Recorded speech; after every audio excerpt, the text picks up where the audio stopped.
지난주 우리가 이 바울의 붙잡힘을 통해서 우리가 얻을 수 있는 교훈에 대해서 살펴보았습니다. 바울의 이 붙잡힘을 통해서 우리가 알 수 있는 것은 성도의 삶의 방식은 세상의 삶의 방식과는 달라야 한다라고 말씀을 드렸습니다. 그리고 우리가 오해하고 있는 또 기독교적인 선민의식을 내려놓아야 한다라고 말씀드렸고, 마지막으로 성도에게 사명이 남아있으면 하나님께서 그의 생명을 지켜주신다라고 이렇게 말씀을 드렸습니다. 자, 오늘 이어서 우리가 볼 말씀은 33절을 다시 한번 읽겠습니다. 천부장이 가까이 가서 바울을 잡아 두 쇠사슬로 결박하라 명하고 그가 누구이며 그가 무슨 일을 하였느냐 물으니. 네. 오늘 말씀을 통해서 하나님의 말씀은 반드시 이루어진다라는 것을 알 수가 있습니다. 천부장이 가까이 가서 바울을 잡아서 쇠사슬로 결박하라 이렇게 명령했습니다. 그런데 우리는 이 장면을 보면서 실로 두려움에 또 온몸이 떨리는 전율을 느끼지 않을 수가 없습니다. 왜냐하면 이러한 천부장의 명령은 이전에 바울이 가이사랴에 있을 때의 선지자인 이 아가보가 예언한 내용이라는 거죠. 바울의 띠로 자신을 묶으며 그 띠의 인자가 이처럼 결박될 것이다 라고 예언했기 때문입니다.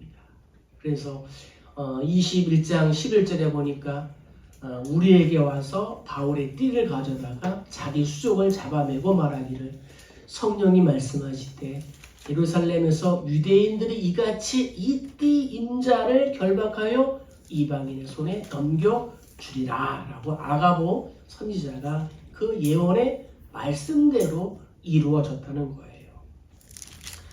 로마 천부장의 명령은 사회의 치안 유지를 책임진 그러한 군인으로서의 당연한 명령이었습니다. 하지만 우리가 더 깊이 생각해 보면 하나님의 말씀은 한 점도 1.1백도 어김없이 그대로 이루어진다는 사실에 대한 가장 분명한 선언이 아닐 수 없습니다. 그렇습니다.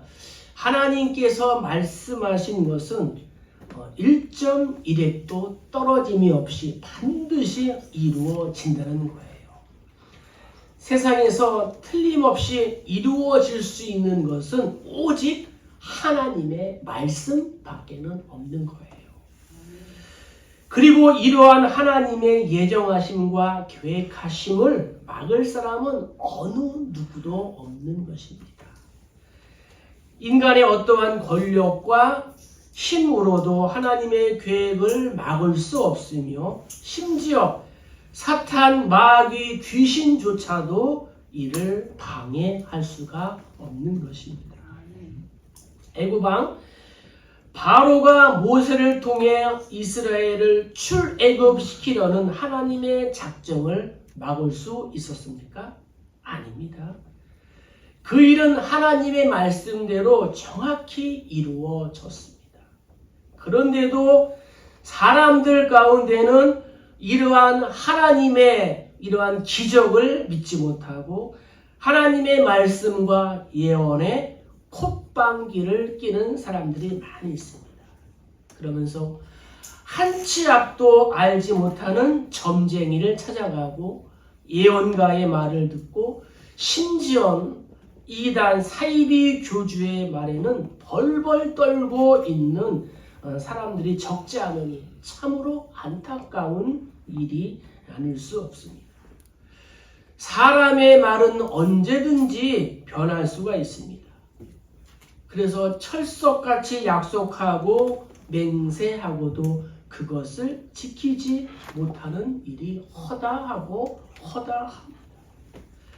인간은 진실하지 못하고 마음은 있어도 그의 능력이 부족하기 때문입니다. 그러나 우리 하나님은 다릅니다. 하나님은 무한하시기 때문에 유한한 인간과는 다릅니다. 전능자이시고 그분은 전지하십니다. 그리고 신실하십니다. 하나님은 한 번 하신 말씀은 반드시 이루시는 그러한 분인 줄로 믿습니다. 그래서 이사야는 이렇게 고백했습니다. 내 입에서 나가는 말도 이와 같이 헛되이 내게로 되돌아오지 아니하고 나의 기뻐하는 뜻을 이루며 내가 보낸 일에 형통함이니라. 아멘. 하나님이 말씀하신 것 중에 성취되지 않은 일이 무엇이 있습니까? 아직 성취되지 않은 일이 있다면 그것은 종말론적인 사건뿐입니다. 그러나 이 또한 멀지 않은 때에 하나님의 정하신 때가 이르면 정확히 성취될 줄로 믿습니다. 그러므로 우리는 하나님의 말씀만이 진리임을 믿어야 되는 것입니다. 그리하여 우리에게 주어진 구원의 약속의 성취를 바라오며 흔들림이 없는 이 믿음과 소망 그리고 사랑 가운데에 신앙생활을 하시기를 축복합니다. 모세는 바로의 이 딸을 통해서 또 이 요셉은 상인들에 의해서 다윗은 요나단을 통해서 그리고 바울은 천부장을 통해서 고난 중에도 은혜를 베푸시고 구원을 베푸신 분이 하나님이십니다. 때문에 나를 가장 힘들게 하고 두렵게 하는 사람들을 통해서도 마침내 구원을 이루시고 은혜를 베푸시는 하나님을 기억할 때에 성도인 우리는 어떠한 결박 가운데 있더라도 두려워하지 않을 수가 있는 것입니다. 이사야는 이렇게 고백했습니다. 풀은 마르고 꽃은 시드나 우리 하나님의 말씀은 영원히 서리라. 베드로는 오직 주의 말씀은 세세토록 있도다 하였으니 너희에게 전한 복음이 곧 이 말씀이니라. 아멘. 고난 중에도 함께 하시고 은혜를 베푸시는 하나님의 말씀을 꽉 붙잡기를 주의 이름으로 축복합니다. 자, 두 번째는 34절 읽겠습니다. 우리 가운데서 어떤 이는 이런 말로 어떤 이는 저런 말로 소리치거늘 청장이 소돔으로 말미암아 진상을 알 수 없어 그를 영예로 데려가라 명하니라. 아멘. 두 번째, 성도는 세상의 조류에 따라 흔들리지 않는다는 거예요. 성도는 세상의 조류에 따라 이리저리 좌로나 우로나 흔들려서는 안 된다는 거예요. 속담에 사자성어 중에 이런 말이 있습니다. 좌고우면이라는 말이 있습니다. 무슨 뜻이냐? 이 좌는 왼쪽 좌, 고는 돌아보다 뒤돌아보다, 우는 오른쪽 우를 말합니다. 또 면은 곁눈질하다, 흘낏 쳐다보다 라는 뜻이 있습니다. 그래서 이 사자성어를 풀어보면 이런 뜻입니다. 왼쪽을 돌아보고 오른쪽을 곁눈질하다. 자, 한자를 그대로 풀이하면 왼쪽을 돌아보고 오른쪽을 곁눈질한다. 그러니까 주저하거나 망설이며 결단을 내리지 못하는 그러한 태도를 비유적으로 나타내는 그러한 말입니다. 그러니까 중요한 순간에 결정을 내리지 못하고 이리저리 눈치를 보며 우물쭈물하고 있는 상태를 우리가 좌고우면이라고 합니다. 유대인들의 소동을 듣고 출동하여 이 바울을 결박한 천부장의 이러한 질문에 대한 유대인들의 반응이 그렇다는 거예요. 천부장은 바울을 결박한 후에 유대인을 향하여 그가 누구며 그가 무슨 일을 하였느냐 이렇게 물었습니다. 그런데 이에 대한 유대인들의 반응이 가관이라는 거예요. 어떤 이는 이러한 말로, 또 어떠한 이는 또 저러한 말로 횡설수설, 좌고우면했다는 거예요. 때문에 천부장은 왜 이러한 소동이 일어났는지 그 실상조차 파악할 수가 없었습니다. 이것은 예루살렘의 유대인들이 아시아에서 온 유대인들의 선동에 동요된 나머지 실상은 파악하지 않은 채 선동에 따라 부화내동하였음을 보여주고 있습니다. 그런데 이와 비슷한 상황이 이전에 에베소에서도 있었습니다. 즉 에베소 사람들은 은장 새긴 이 우상을 팔아 한 끼 한 끼를 먹어가는 생활하는 이 데메드리오의 선동에 동요되어 이 에베소의 연극장으로 몰려가 소리쳤지만 사람들은 자신들이 무슨 이유로 왜 그곳에 몰려왔는지조차도 몰랐다는 거예요.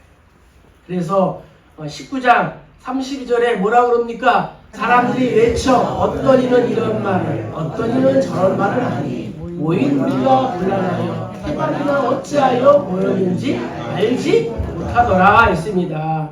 이렇게 세상 사람들은 자기 주관이 없이 세상의 조류에 부화내동하는 경향이 있다는 거예요.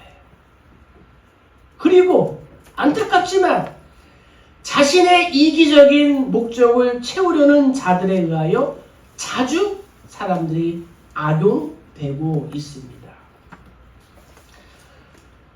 독일 민족이 히틀러에 의하여 선동되어 2차 세계대전을 일으킨 것이나 우리 민족이 일부 정치인들의 계략에 따라 지역 감정을 가지게 된 것 등은 그러한 실례 가운데의 하나입니다. 오늘 우리는 민주화 사회를 살고 있습니다. 민주사회의 특징 중에 하나는 다수의 의견을 존중하는 것입니다. 그런데 이렇게 다수의 의견을 존중하다 보니 다수가 언제나 진리인 것처럼 여겨지기도 합니다.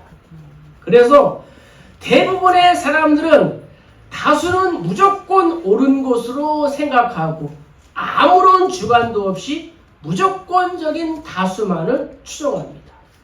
그러다 보면 자신이 왜 그 자리에 있는지조차 알지 못합니다. 그저 친구 따라 강남 가고 걸음지고 시장에 가는 것입니다. 또한 악한 일도 다수가 추종하다 보면 정당화되고 심지어는 선한 일로 여겨지기도 합니다.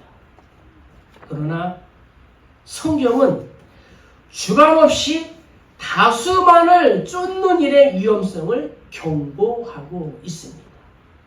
예수께서는 산상수훈을 통하여 멸망으로 인도하는 문은 크고 그 길이 넓어 그리로 들어가는 자가 많다라고 말씀하셨습니다.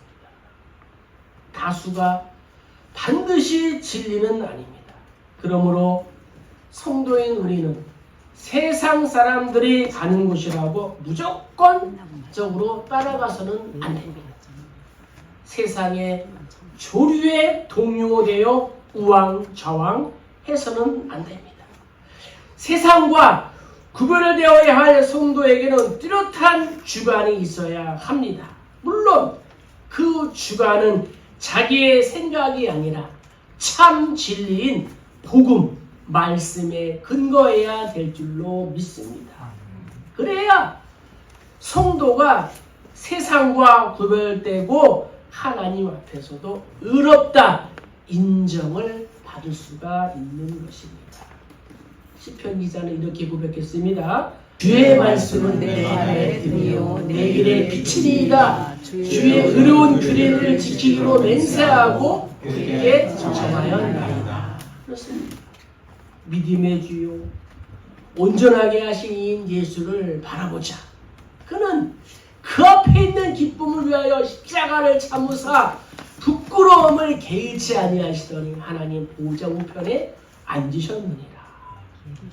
좌로나 우로나 치우치지 않고 오직 믿음의 주여 온전케 하신 예수만 바라보기를 주의 이름으로 간절히 축복합니다. 아멘. 자, 세 번째 35절 읽겠습니다. 바울이 중대에 이르되 우리의 폭행으로 말미암아 군사들에게 들려가니. 세 번째 우리가 알 것은 성도의 약함은 하나님의 강함이라는 거예요. 성도의 약함은 하나님의 뜻을 이루기 위한 좋은 방편인 거예요. 누가는 아주 인상 깊은 모습을 우리에게 소개하고 있습니다. 그것은 바울이 로마 병사들에게 의하여 들려서 계단을 올라갔다라는 것입니다. 바울이 로마 병사들에 의해 들려가는 모습이 오늘 우리에게 보여주는 이미지는 무엇입니까? 그것은 이 바울의 인간적인 무기력함을 우리에게 보여주는 거예요. 그렇습니다. 바울이 어떠한 인물입니까? 그는 수많은 병자들을 고친 인물입니다. 죽은 자도 살렸습니다. 에베소에서는 바울이 사용하던 이 손수건이나 앞치마를 병자에게 얹기만 하면 그 병자가 고침을 받게 되었습니다. 악귀가 물러나는 역사도 있었습니다.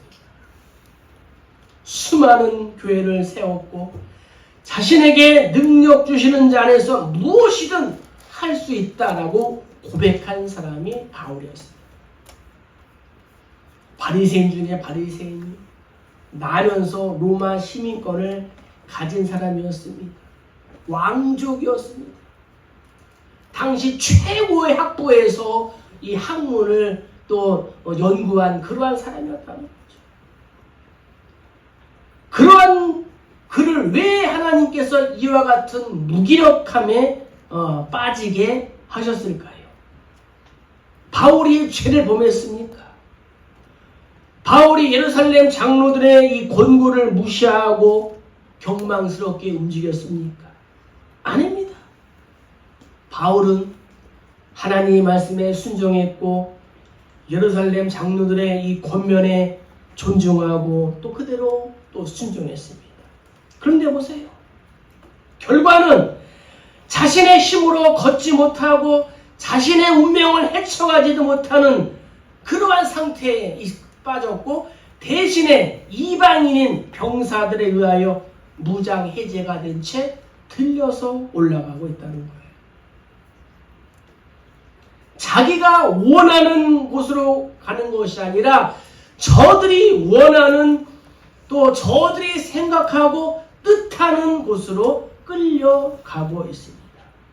세상에 이러한 무기력이 어디 있고 이러한 무능력이 어디에 있습니까? 도대체 그 이유가 무엇입니까? 그 이유는 이렇게 하지 않고서는 도저히 바울이 로마에 갈 수 없었기 때문이었습니다. 바울이 로마에 가고자 한 것은 그의 오랜 수건이었습니다. 그리고 이것은 무엇보다도 바울을 향한 하나님의 계획이었습니다. 그래서 이 바울을 이방인의 구원을 위한 사도로 삼지 않았습니까? 그러나 당시 바울을 죽이려고 하는 유대인들의 계획은 극에 달아 있었습니다. 바울이 가는 곳마다 성령께서도 바울아 너에게 결박과 환난이 있을 것이다 라고 말씀해 주셨습니다. 바울을 죽이기 전에는 먹지도 않고 마시지도 않겠다는 이 40인의 암살단이 결성되기까지도 했습니다. 생각해 보세요. 이러한 상황에서 바울이 자유자요, 로마 시민이요, 능력 있는 하나님의 종이라고 해서 마음대로 이 유대인의 거리를 활보할 수 있겠습니까? 물론 그렇게 해서 자신의 개인적인 자유는 구가할 수가 있습니다. 하지만 하나님의 거룩하신 뜻과 계획은 이룰 수가 없는 것입니다. 그래서 하나님께서도 이와 같이 바울의 자유를 철저히 제한하신 것입니다. 그러므로 오늘 우리는 말씀을 통해서 우리가 배워야 하고 깨달아야 우리의 자유, 우리의 주권, 우리의 뛰어난 능력이 제한되고 무능력, 무기력이 경험되는 그곳에서 하나님의 뜻이 성취된다는 사실입니다.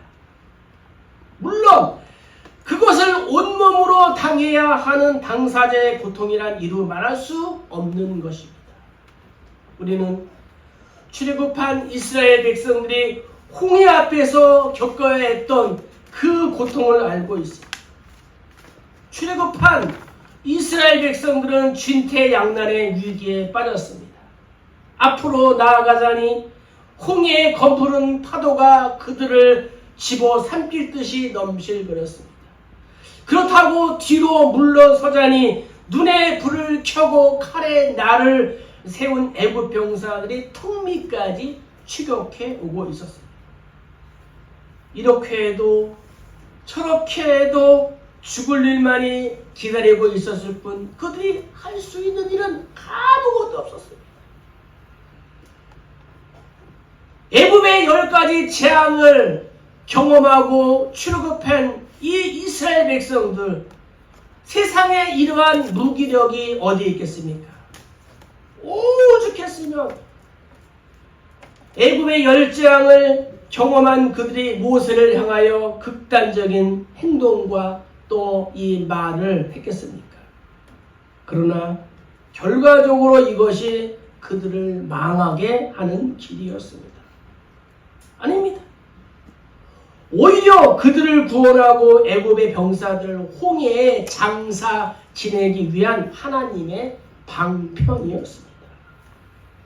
애굽의 병사들이 홍해에 장사되지 않았다면 애굽의 추격에 대한 공포와 두려움으로 출애굽한 이스라엘 백성들이 한시도 한순간도 마음이 편할 날이 있겠습니까?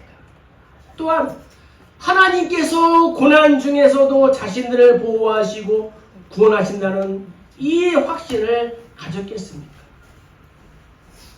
바로 이와 같은 모든 것을 두루 감안하여 하나님께서 일시적으로 이스라엘 백성들에게 무능력과 무기력을 경험하게 하신 것입니다. 자, 그러면 우리는 어떻게 해야 하겠습니까? 성도인 우리는 내 힘으로 무엇이든 하겠다는 생각을 내려놓아야 합니다. 하나님께서 당신의 뜻을 이루시기 위하여 우리를 종종 무기력한 상황에 빠뜨리시는 것을 우리는 거부해서는 안 된다는 것입니다. 그 속에서 오히려 하나님의 깊은 뜻을 깨닫고 그곳에서 적극적으로 순종하는 자세가 필요하다는 거예요.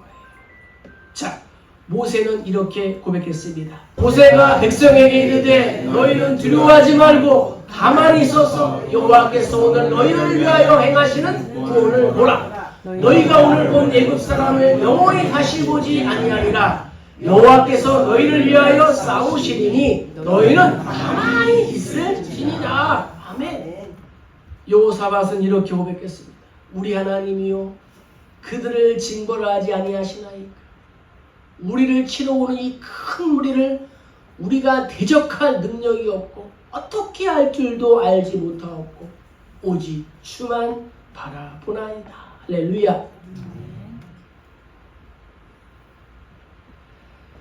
바울은 동족의 구원을 위해서라면 자기 생명도 아끼지 않았건만 그에게 돌아온 것은 결박과 죽음의 위협뿐이었습니다.